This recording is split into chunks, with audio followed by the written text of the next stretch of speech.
నిజామాబాద్ జిల్లా వ్యాప్తంగా మొక్కజొన్న పసుపు రైతులు తీవ్రంగా నష్టపోతున్నారు. జిల్లాలోని పలు నియోజకవర్గాల్లో కురిసిన అకాల వర్షాలకు పంటలు దెబ్బతిన్నాయి. మొక్కజొన్న పంట చేతికొచ్చినా ప్రభుత్వం కొనుగోలు ప్రారంభించలేదు. దీంతో ప్రైవేట్ మార్కెట్లో అమ్ముకుని రైతులు నష్టపోతున్నారు. నిజామాబాద్ జిల్లాలో రైతుల సమస్యలపై మా ప్రతినిధి రవీందర్ మరింత సమాచారం అందిస్తారు. నిజామాబాద్ జిల్లాలో గత కొద్ది రోజుల నుంచి రైతులు తీవ్ర ఇబ్బందులు ఎదుర్కొంటున్నారు.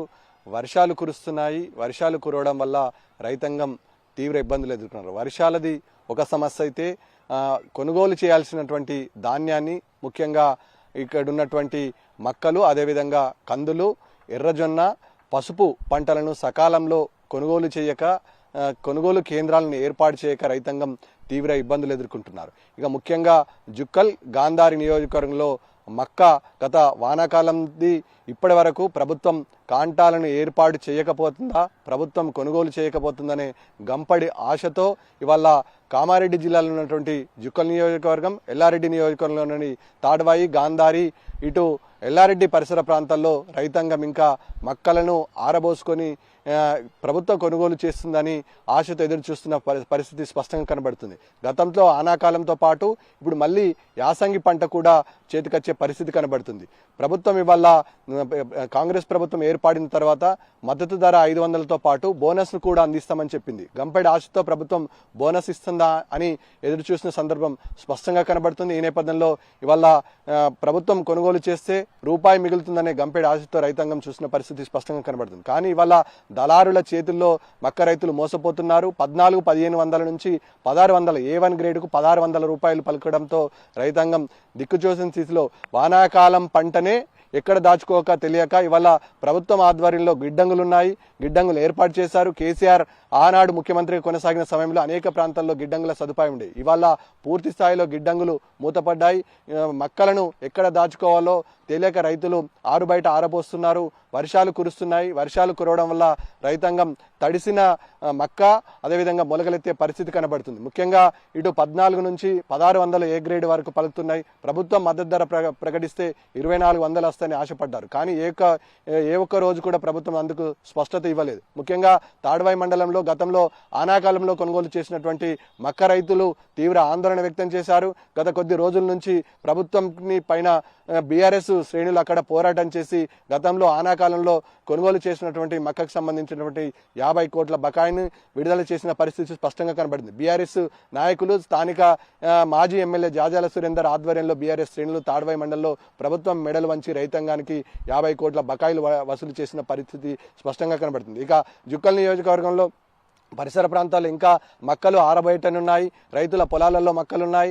దాచుకుందామనే పరిస్థితి కూడా లేకుండా పోయింది. మొదటి క్రాపే కొనుగోలు చేయలేదు. ఇప్పుడు వచ్చే రెండో క్రాప్ కూడా పరిస్థితి అదే విధంగా ఉంటుందని ఆందోళన వ్యక్తం చేస్తున్న పరిస్థితి స్పష్టంగా కనబడుతుంది. ఇక నిజామాబాద్ జిల్లా విషయానికి వస్తే నిజామాబాద్ జిల్లాలో గత కొద్ది రోజుల నుంచి వర్షాలు వడగళ్ల వాన కురుస్తుంది. ఇటు పసుపు రైతులు కూడా తీవ్ర ఇబ్బందులు ఎదుర్కొన్న పరిస్థితి కనబడుతుంది. పసుపును మార్కెట్కు తరలించారు. ప్రభుత్వం ఈ ఇనాందారం పద్ధతి ద్వారా కొనుగోలు కేంద్రాలను మార్కెట్ యార్డుకు తరలించడం జరుగుతుంది. ఈ అనం పద్ధతి ద్వారా కొనుగోలు చేయాల్సినటువంటి ధర పూర్తిగా పడిపోయింది. ఒకప్పుడు 18 నుంచి 22,000 పలికినటువంటి పసుపు ఇప్పుడు కేవలం 11,000 మాత్రం పలకడంతో అటు మిట్పల్లి, కోరుట్ల, నిర్మల్ పరిసర ప్రాంతాలతో పాటు బాల్కొండ, హార్మూర్, నిజామాబాద్ రూరల్ నుంచి వచ్చినటువంటి రైతాంగం రోజుల తరబడి వాళ్ళ నిజామాబాద్ పసుపు యార్డు మార్కెట్లో వేచి చూడాల్సిన పరిస్థితి ఉంది.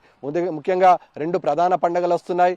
రంజాను, ఉగాది పండుగను పురస్కరించుకొని మార్కెట్ సెలవు ప్రకటించింది. ఈ నేపథ్యంలో వర్షాలు వడగళ్ల వాన పడుతున్నాయి. పసుపు రంగు మారితే పరిస్థితి ఏందనే అంశం పైన స్పష్టత లేదు. ముఖ్యంగా వర్షాలు పడితే పసుపు రంగు మారితే ఆన్లైన్ విధానంగా బ్రీడింగ్ ఉంటుంది కాబట్టి అక్కడ ఉన్నటువంటి కొనుగోలు, క్రయ విక్రయాలు పూర్తిగా నిలిచిపోతున్నాయి. కాబట్టి ఈ పసుపు రంగు మారుతుంది. కాబట్టి ఈ 11,000 రూపాయల మద్దతు ధర కూడా రేపు కాంటాలు కొనసాగితే చేతికొచ్చే పరిస్థితి లేదని రైతాంగం ఆవేదన వ్యక్తం చేస్తున్న పరిస్థితి స్పష్టంగా కనబడుతుంది. అందుకు తగ్గట్టుగా ఏర్పాట్లు కానీ, తార్పాలిన్లు కానీ, అదేవిధంగా అక్కడ ఉన్నటువంటి సదుపాయాలు కానీ ఈ మార్కెట్ యార్డ్ సిబ్బంది కల్పించలేని రైతులు ప్రతినిత్యం ఆగ్రహం వ్యక్తం చేస్తున్న పరిస్థితి, ఆందోళన వ్యక్తం చేస్తున్న పరిస్థితి స్పష్టంగా కనబడుతుంది. ఇక మక్క, అదేవిధంగా పసుపు విషయానికి ఇటు ఉంచితే ముఖ్యంగా ఇప్పుడు కందులు, అదేవిధంగా వేరుశెనగతో పాటు ముఖ్యంగా ప్రధానమైన పంటలు ఇవాళ ఎర్రజొన్న బాల్కొండ నియోజకవర్గంలో అత్యధికంగా మంది రైతులు సాగు చేస్తారు. ఎర్రజొన్న పంటకు కూడా ఇవాళ ప్రభుత్వం స్పష్టత లేదు. ప్రభుత్వం మద్దతు ధర ప్రకటిస్తే ఎర్రజొన్న రైతులు కూడా తమ పంటను కొనుగోలు చేస్తారని ప్రభుత్వం కాంటాలను ఏర్పాటు చేస్తుందనే ఆవేదనతో ఆందోళనతో వేచి చూస్తున్న పరిస్థితి స్పష్టంగా కనబడుతుంది. ఈ నేపథ్యంలో గత కొద్ది రోజుల నుంచి బాల్కొండ ఆర్మూర్ నియోజకవర్గంలో ఎర్రజొన్న రైతులు తీవ్ర ఇబ్బందులు ఎదుర్కొంటున్నారు. వర్షాలు వడగళ్ల వాన కురుస్తుంది. ఈ వడగళ్ల వాన వల్ల రైతాంగం తీవ్ర ఇబ్బందులు ఎదుర్కొంటుంది. ప్రభుత్వ విధి విధానాలు పూర్తిగా స్పష్టత లేదు. ముఖ్యంగా వర్షాలు విపరీతంగా కురుస్తున్నాయి. వడగళ్ల వానతో నష్టపోతుంది. క్షేత్రస్థాయిలో రైతాంగాన్ని ఆదుకోవాల్సిన ప్రభుత్వం ఇవాళ ఎక్కడ కూడా ఫీల్డ్ లెవెల్లో కనబడని పరిస్థితి ఉంది. గతంలో కేసీఆర్ ముఖ్యమంత్రిగా కొనసాగిన సమయంలో ఇలాంటి వడగళ్ల వాన కానీ వర్షాలు కానీ కురిసినప్పుడు క్రాప్ డ్యామేజ్ అయిన తెల్లారే రైతుల పొలాల్లో ఏవోలు కానీ అగ్రికల్చర్ ఆఫీసర్లు ఉంటుంది. కానీ క్షేత్రస్థాయిలో పంటను ఎంత మేరకు పంట నష్టం జరిగింది, ఏ పంటకు ఎంత దెబ్బతిన్నది, దీని పర్సంటేజ్ తీసే పరిస్థితి ఉంటుంది. కానీ వాళ్ళ వ్యవసాయ క్షేత్రంలో రైతులే ఉంటున్నారు తప్ప ఇక సంబంధించిన అగ్రికల్చర్ సంబంధించిన క్లస్టర్లు కానీ అందుకు సంబంధించిన ఏవోలు కానీ కనబడిన పరిస్థితి స్పష్టంగా కనబడుతుంది. ముఖ్యంగా ప్రధానంగా డిమాండ్ చేస్తున్నారు రైతులు పంట డ్యామేజ్ సంబంధించిన సర్వే చేయాలి, నష్టపరిహారం చెల్లించాలని. ముఖ్యంగా బాన్స్వాడ నియోజకవర్గంలోని కోటగిరి అదేవిధంగా చందూరు నియోజకవర్గంలో అత్యధికంగా పంట సాగు జరిగింది. ముఖ్యంగా దాదాపుగా ఇంకొక 15 రోజులైతే పంట ఇప్పుడు పొట్ట దశకు ఉంది. 15 రోజులైతే పంట కొయ్యడానికి సిద్ధంగా ఉంది. అకాల వర్షం అన్నదాతలను ఆగం చేసింది.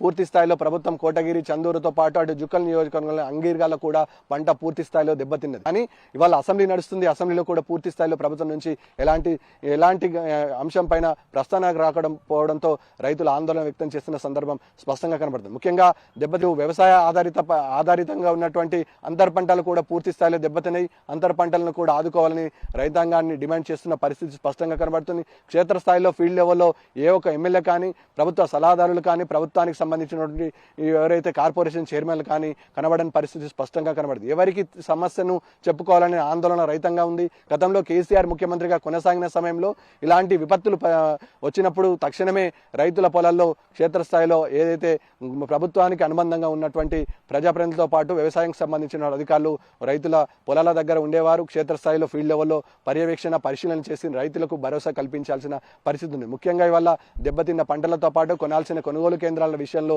రైతులు ఎవరికి తమ సమస్యను చెప్పుకోవాలనే ఆందోళన ఆగ్రహం వ్యక్తం చేస్తున్న పరిస్థితి నిజామాబాద్ జిల్లాలో ముఖ్యంగా కామారెడ్డి నిజామాబాద్ జిల్లాలో కనబడ్డ పరిస్థితి స్పష్టంగా కనబడుతుంది.